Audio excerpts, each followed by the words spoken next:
Pagi ini kantor seperti biasa sibuk dengan irama hariannya. Orang-orang berlalu lalang dengan langkah tergesanya, gemuruh keyboard yang tak kunjung henti, meja-meja penuh tumpukan, dan notifikasi yang tak kian henti. Namun ada yang berbeda hari ini. Wajah-wajah yang biasanya penuh dengan ketenangan dan keceriaan, kini tampak lebih tegang. Tatapan kosong mulai menembus layar, senyuman yang perlahan pudar, serta obrolan hangat yang kian menghilang. Apa karena beban kerja yang terus bertambah, hingga lelah pun tak lagi bisa disembunyikan, atau mungkin karena komunikasi yang perlahan mulai kehilangan arah. Ya, makasih ya, Kak.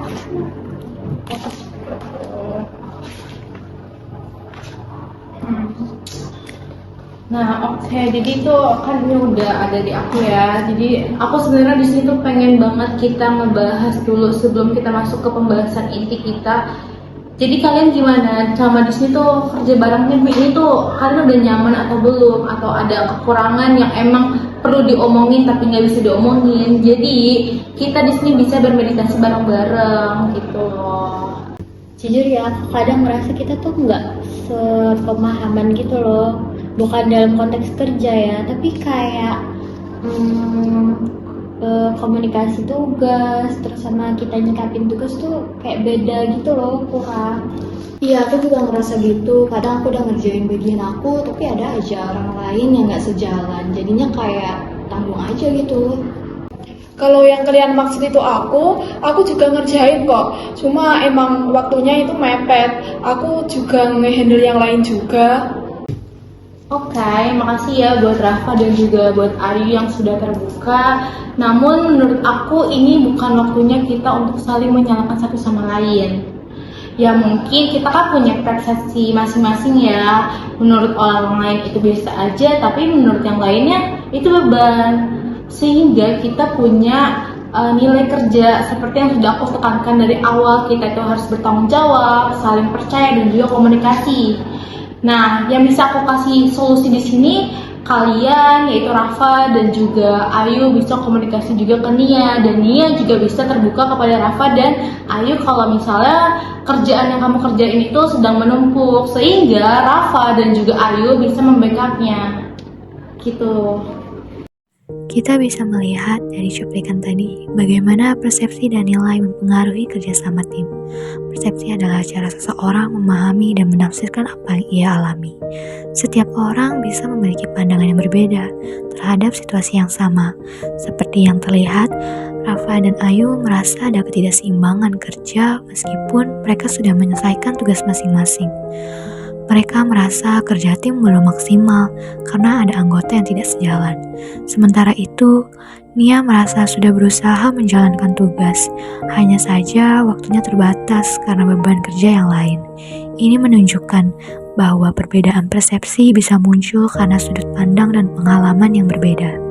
Sedangkan nilai adalah keyakinan mendalam yang menjadi pegangan seseorang dalam menentukan apa yang dianggap benar, baik, penting, atau berharga.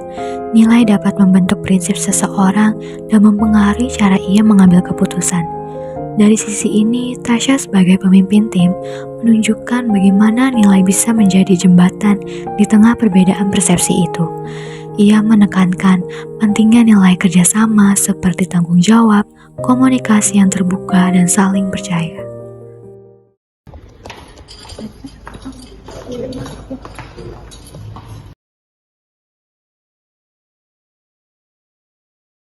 Mei, kamu kok bisa sih tetap semangat kerja walaupun kerjaan kamu itu menumpuk banget?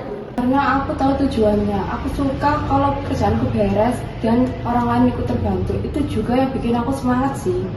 Kadang juga karena dukungan tim. Ya, kalau dapat apresiasi sedikit saja, aku pasti senang.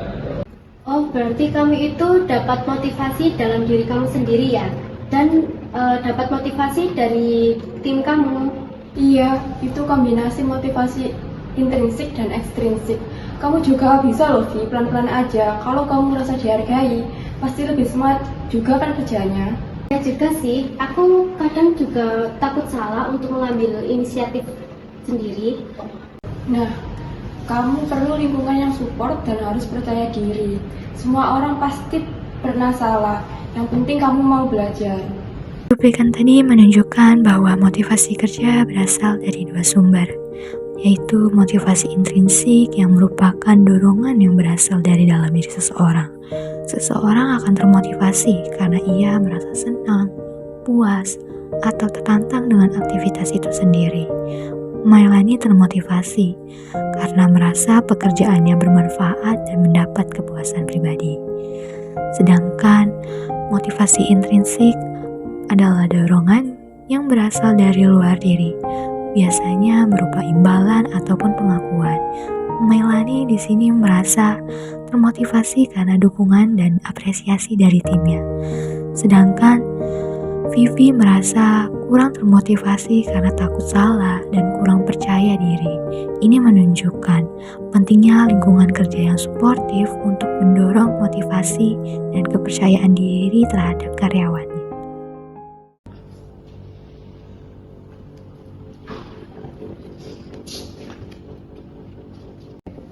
Nia, aku cek laporan reimbursement bulan kemarin, ada satu pengeluaran pembelian snack untuk klien kok nggak ada struknya. Kamu masih nyimpen nggak? Oh itu, aku lupa lagi minta struknya. Soalnya aku emang terburu-buru juga. Aku percaya sama kamu kok, cuma ini buat laporan ke atasan aja. Ini bukan soal curiga ya, cuma ini akan aku sesuai prosedur aja. Udah, aku ngerti kok.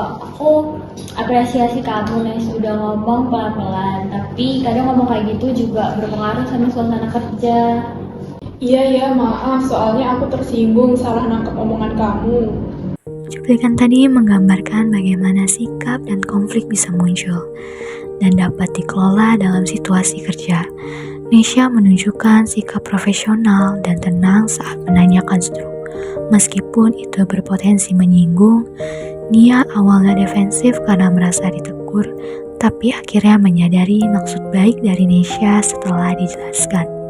Rafa berperan menengahi dengan bijak dan memberitahu pentingnya cara menyampaikan sesuatu.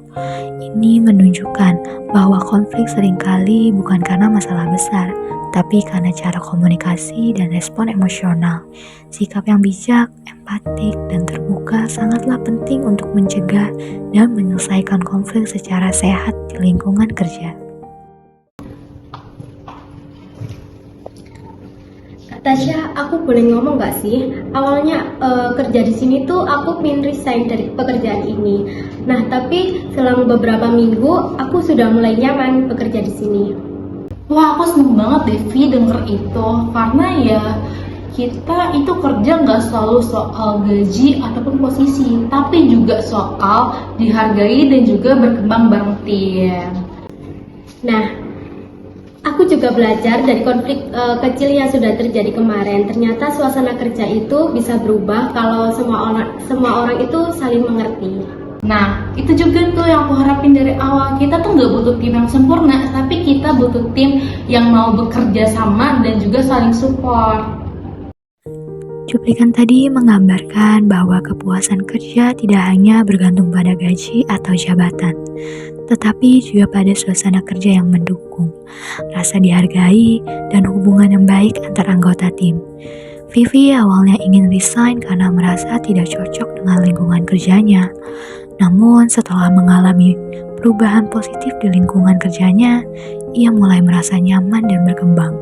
Ini juga menunjukkan proses refleksi, di mana Vivi merenungkan kembali pengalamannya, termasuk konflik kecil yang justru memberinya pelajaran.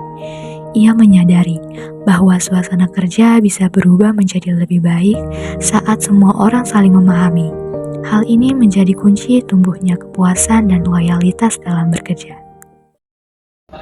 Akhirnya tugas kita semua selesai ya, walaupun ada beberapa drama kecil, tapi gara-gara itu kita semakin lebih solid aja gitu ya.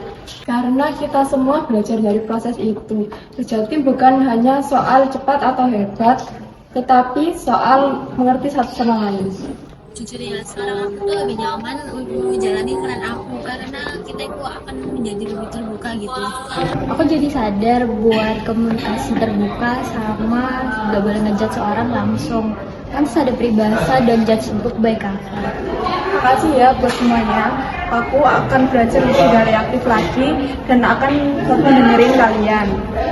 Iya, makasih juga ya karena kita udah jadi saling kerjasama dan juga menjaga komunikasi kita menjadi lebih baik lagi.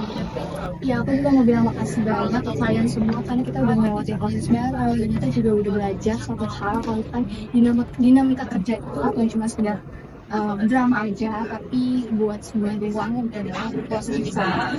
Cerita ini ngasih kita gambaran nyata tentang perilaku organisasi, dari persepsi, motivasi, konflik, sampai kepuasan kerja.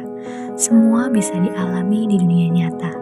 Semoga kisah ini bisa jadi inspirasi buat kamu di dunia kerja nanti.